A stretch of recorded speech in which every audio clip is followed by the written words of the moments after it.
विद्यार्थियों, स्वागत है आपका हमारे चैनल योगा एजुकेशन इंडिया में। विद्यार्थियों, आज इस वीडियो के माध्यम से मैं आपको भगवत गीता में मोक्ष संन्यास नामक अध्याय है, जो कि 18वें नंबर का अध्याय है। यह बहुत ही इम्पॉर्टेंट है। इसमें भगवान श्री कृष्ण ने अर्जुन को बहुत ही मुख्य पॉइंटों पर उपदेश दिया है, क्योंकि अर्जुन ने क्वेश्चन ही किया है ऐसा। और विद्यार्थियों, पहले ही श्लोक में अर्जुन ने श्री कृष्ण भगवान से क्वेश्चन किया, यानी उन्होंने कहा, हे महाभाव, मैं त्याग का उद्देश्य जानने का इच्छुक हूँ। यानी त्याग क्या है, इसके विषय में जानना चाहता हूँ। हे केसी निषूदन, हे केसी निषूदन मतलब हे केसी, असुर के संहारता, असुर के संहारता।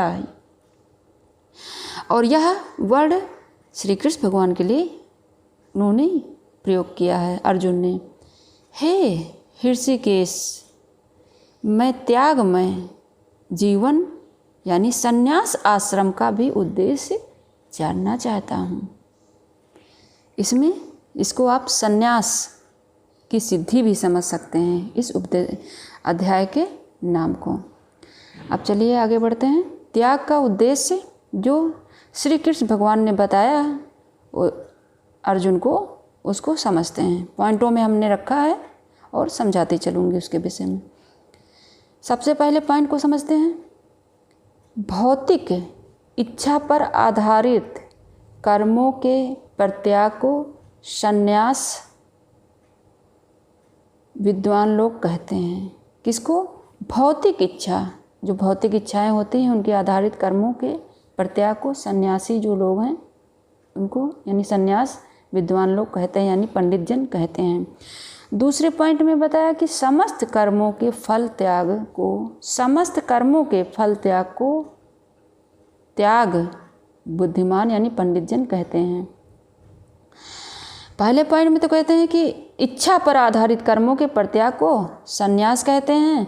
फिर दूसरे पॉइंट में कहते हैं, भगवान श्री कृष्ण समझाते हैं, फिर दूसरे पॉइंट में कहते हैं समस्त कर्मों के फल त्याग को त्याग कहते हैं। यह 18वें अध्याय में दूसरे नंबर के श्लोक में है। और समस्त, तीसरे पॉइंट में समझें, समस्त प्रकार के सकाम कर्मों को दोषपूर्ण समझकर त्याग देना चाहिए।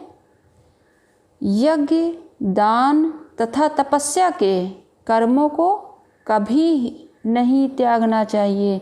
श्री कृष्ण भगवान ने फिर ये बताया कि मैं तुम्हें बताता हूँ कि आखिर त्याग क्या है। क्या बताया? समस्त कर्मों के समस्त प्रकार के सकाम कर्मों को दोषपूर्ण समझकर त्याग देना चाहिए।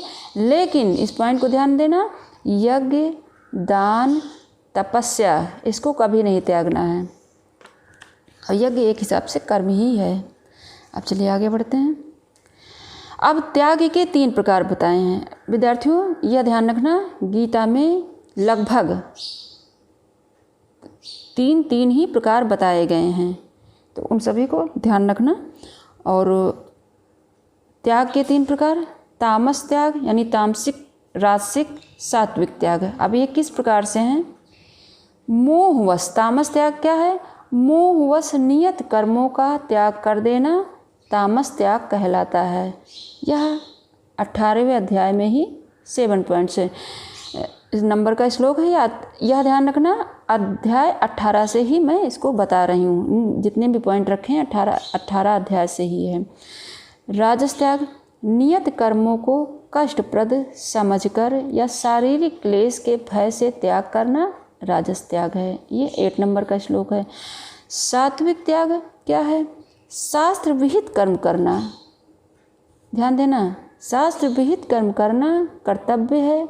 इस भाव से आसक्ति और फल का त्याग कर देना सात्विक त्याग है। और सात्विक त्याग के लक्षण क्या हैं? अकुशल कर्मों से द्वेष रहित और कुशल कर्मों में आसक्त न होना, ये ऐसे त्यागी के लक्षण हैं या सात्विक त्याग के लक्षण हैं। ये आपने समझ लिया। अब आगे मृत्यु के बाद मिलने वाले फल कितने प्रकार के हैं? तो 3 प्रकार के हैं। यह 18 पॉइंट यानी 12 नंबर के श्लोक में बताया श्री कृष्ण भगवान ने कि मृत्यु के बाद जो फल मिलते हैं वे 3 प्रकार से हैं। लेकिन किसको?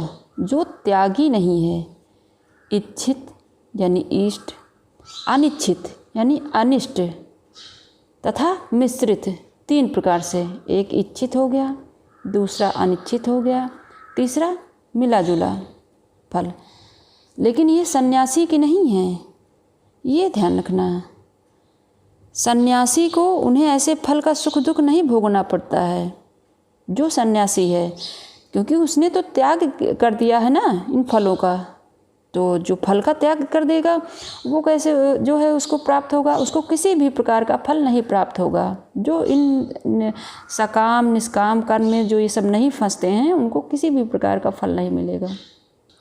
आगे बताते हैं श्री कृष्ण भगवान की समस्त कर्म। ये पॉइंट आपने समझ लिया, पॉइंटों में ही हमने रखा है। समस्त कर्म पूर्ति के, जो समस्त कर्मों की पूर्ति होते हुए उसके 5 कारण होते हैं वेदांत के अनुसार। 30 नंबर के श्लोक में बताया वे कौन कौन से हैं? कर्म का स्थान, कर्म का स्थान यानी शरीर, और शरीर के लिए यहाँ अधिष्ठान शब्द प्रयोग किया गया है। फिर कर्ता, फिर विभिन्न प्रकार की इंद्रियाँ, विभिन्न क्या कर्मेंद्रियाँ, इंद्रियाँ और ज्ञानेंद्रियाँ हैं। फिर अनेक प्रकार की चेष्टाएँ, फिर परमात्मा। तो 5 कौन कौन से हो गए? अधिष्ठान, कर्ता, इंद्रियां, चेष्टाएं, परमात्मा। यह बताया भगवान श्री कृष्ण ने कि समस्त कर्म की पूर्ति के लिए 5 कारण हैं। वे जो हैं वो कर्म स्थान यानी शरीर, कर्ता, विभिन्न इंद्रियां, अनेक प्रकार की चेष्टाएं तथा परमात्मा, ये 5 कर्म के कारण बनते हैं। ये आपने समझ लिया। अब अगले पॉइंट पर बढ़ते हैं। प्रकृति के 3 गुणों के अनुसार जो 3 भेद मैं अभी बताऊंगी इन सब में। अब ये समस्त कार्य इसके तो 5 हो गए, और त्याग 3 प्रकार के हैं, और मृत्यु के बाद मिलने वाले फल भी 3 प्रकार के हैं, और ये समस्त कर्म पूर्ति के लिए 5 कारण हैं। 5 कारण हैं, इन सबको ध्यान रखना पॉइंटों में, क्योंकि पॉइंटों के ही तो क्वेश्चन बनते हैं। और फिर प्रकृति के जो है 3 गुणों के अनुसार, यानी जो सत रज तम है उसी के अनुसार तो जो है सब कुछ चेंज होता रहता है, बढ़ता घटता बदलता रहता है। वही तो अनुसार ही ज्ञान कर्म कर्ता के भी 3 भेद हैं। यह भगवान श्री कृष्ण ने 19 नंबर के श्लोक में बताया है। अब आगे बढ़ते हैं। सबसे पहले ज्ञान को समझते हैं। ज्ञान में 3 भेद, सात्विक ज्ञान, राजसिक ज्ञान, तामसिक ज्ञान। तो सात्विक ज्ञान को सबसे पहले समझते हैं। सभी भूत यानी तत्वों में एक अविनाशी परमात्मा को विभाग रहित अर्थात समभाव से स्थित देखना सात्विक ज्ञान है। यह 20 नंबर के श्लोक में। राजसिक संपूर्ण भूतों में भिन्न भिन्न प्रकार के नाना भावों को जानना राजसिक ज्ञान है, यानी भिन्न भिन्न प्रकार के नाना भावों से भाव के अनुसार समझना उनको राजसिक है। और तामसिक फिर वह ज्ञान जिससे मनुष्य किसी एक प्रकार के कार्य को तो अति तुच्छ है, सब कुछ मानकर सत्य को जाने बिना उसमें लिप्त रहता है, यह तामस है। यानी वह ज्ञान जिससे मनुष्य किसी एक प्रकार के कार्य को जो तुच्छ है उसको सब कुछ मानकर सत्य को जाने बिना उसमें लिप्त रहना, वह तामस ज्ञान है। अब कर्म को समझते हैं। कर्म 3 प्रकार के, सात्विक, राजसिक, तामसिक। तो ऐसा कर्म, सात्विक समझते हैं, ऐसा कर्म जो शास्त्र विधि से नियत कर्तापन अभिमान, यानी कर्तापन का अहंकार नहीं है, अपने आप को कर्ता नहीं समझना है। श्री कृष्ण भगवान ने पहले ही बता दिया था कि अपने आप को कर्ता ना समझ, कर्तापन के अभिमान और राग द्वेष से रहित तथा फल ना चाहने वालों द्वारा किया गया, यानी फल में आसक्ति नहीं किया गया हो, वह सात्विक कर्म है। 23 नंबर के श्लोक में बताया। अब राजसिक को समझते हैं। जो कार्य अपनी इच्छा पूर्ति के निमित्त, यानी अपनी इच्छाओं की पूर्ति के लिए अपने लिए किया गया हो, प्रयास पूर्वक एवं मिथ्या अहंकार, झूठा ज्ञान, मिथ्या अहंकार में रहना, अहंकार के भाव से किया जाता है, वो राजसिक है। 24 नंबर के श्लोक में। तामसिक, जो कर्म मोहवश, ध्यान देना, जो कर्म मोहवश शास्त्रीय आदेशों की अवहेलना करके तथा भावी बंधन की परवाह किए बिना या हिंसा आदि से अन्य को दुख पहुंचाने के लिए किया जाता है, वह तामसिक है। यह 25 नंबर के श्लोक में श्री कृष्ण भगवान ने बताया है। श्लोक का गीता में जो है श्लोक की संख्या है, बाकी तो भगवान ने गिनती थोड़ी न रखी है। जैसा जैसा अर्जुन ने पूछा वैसा वैसा उनका निदान, उनकी समस्याओं का निदान करते चले गए। अब हम कर्ता को समझते हैं। कर्ता के 3 भेद हैं, सात्विक, राजसिक, तामसिक।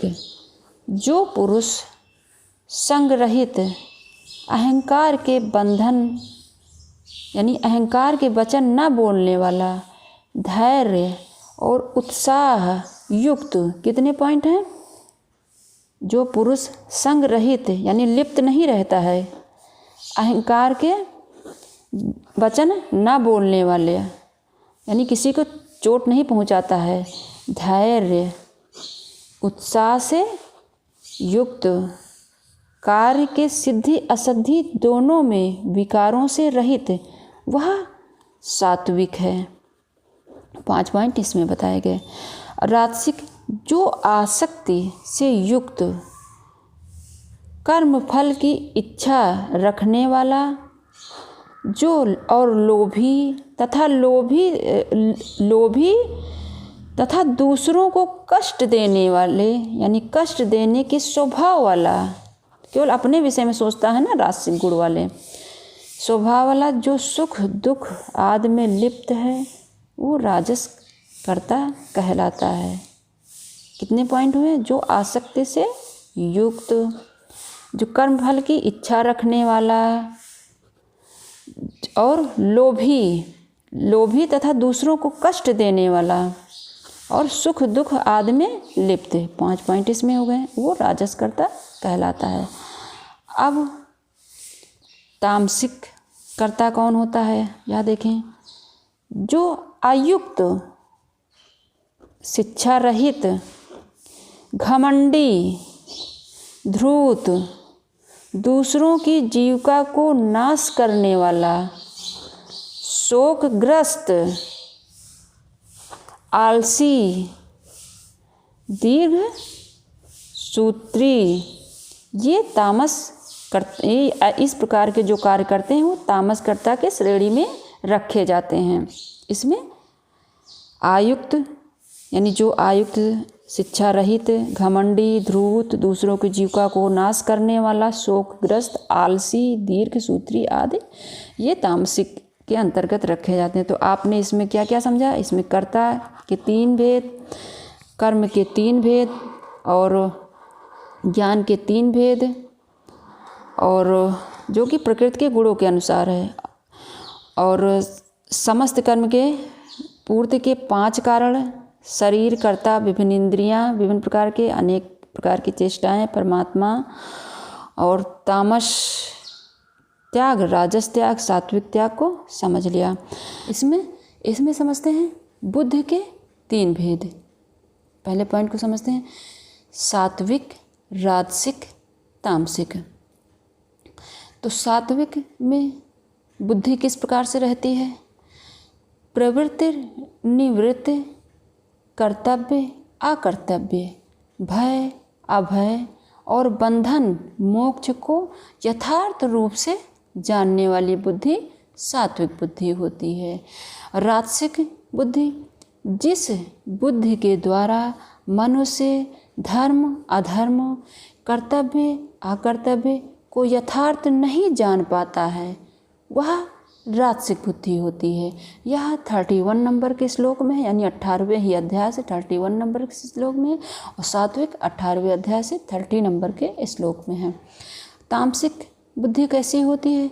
जो बुद्धि मोह तथा अंधकार के वशीभूत होकर अधर्म को धर्म और धर्म को अधर्म मानती है और सदैव विपरीत दिशा में प्रयत्न करती है, वह तामसिक बुद्धि होती है।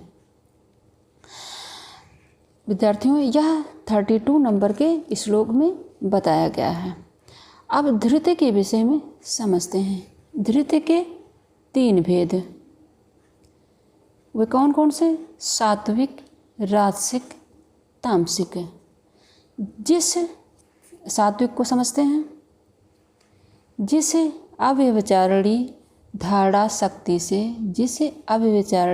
शक्ति से ध्यान योग के द्वारा मन प्राण और इंद्रियां की क्रियाओं को धारण करता है, वह सात्विक धृति है। राजसिक धृति माने विद्यार्थियों, यहाँ संकल्प को आप समझ सकते हैं। और मैं सुख को एक बार अब मैं और समझा दूं। जो सुख आत्म साक्षात्कार के प्रति अंधा है, जो प्रारंभ से लेकर अंत तक मोह कारक है, जो निद्रा आलस्य तथा मोह से उत्पन्न होता है, वह तामसी कहलाता है। ठीक, अब ये आपने समझ लिया। विद्यार्थियों, 18वें ही जो है अध्याय में 18 नंबर के श्लोक में क्या बताया गया है? प्रेरणा देने वाले कारण कौन हैं? कर्म को बताया गया। भगवान श्री कृष्ण बताते हैं अर्जुन से कि कर्म को प्रेरणा देने वाले कारण कौन हैं? तो 3 हैं, ज्ञान, ज्ञेय, ज्ञाता। ये 3 कारण हैं। और कर्म के संगठन कौन हैं? इंद्रियां यानी कारण, कर्म तथा कर्ता। 3 ध्यान देना, कर्म को प्रेरणा देने वाले कारण ज्ञान, ज्ञेय, ज्ञाता, और कर्म के संगठन इंद्रिया, करण, यानी इंद्रियों को ही करण कहा गया, कर्म तथा कर्ता। यानी ज्ञान, ज्ञेय, ज्ञाता, ये तीनों कर्म को प्रेरणा देने वाले कारण हैं, और इंद्रिया, करण, कर्म तथा कर्ता, ये 3 कर्म के संघटक हैं। ठीक, तो आशा करते हैं आपने अच्छे समझ लिया होगा।